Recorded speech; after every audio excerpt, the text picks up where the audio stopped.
आणि थेट आपण जाऊयात आळंदीमध्ये. थेट आळंदीमध्ये आता ज्ञानोबा माऊलींचा पालखी सोहळा सुरू होतोय. अशा वेळेला पाहायला मिळतंय. मात्र एकंदरीत हा पूल पाहतोय, हे समोरचा पूल आहे, हा लोखंडी जे रेलिंग आहे ते तुटलेलं पाहायला मिळतंय. आणि याच मार्गाने सध्या ज्या पद्धतीने पाहिलं की संत ज्ञानेश्वर महाराजांचं जी दर्शन बारी होती ती बारी होती.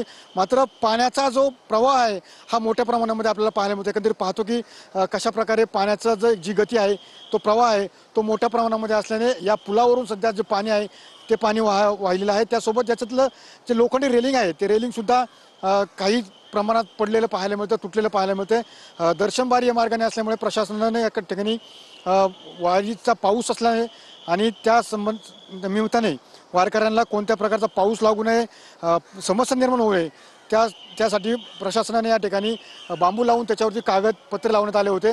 मात्र एकंदरीत ज्या पद्धतीने पाहिले की रात्रीच्या पासून या परिसरामध्ये मोठ्या प्रमाणामध्ये पाऊस पडतोय आणि या पावसाचा परिणाम म्हणजे इंद्रायणी नदीवरती दोन्ही बाजूने या ठिकाणी पूर आलेला पाहायला मिळतोय. आणि हा जो पूल आहे तो पूल सध्या पाण्याखाली गेल्याने दर्शनबारी आहे ती मात्र पर्यायाने वळवलेली आपल्याला पाहायला मिळतंय. त्यावरून सुशांत स्वामी सुनील टिव्ही 9 मराठी, आळंदी, पुणे.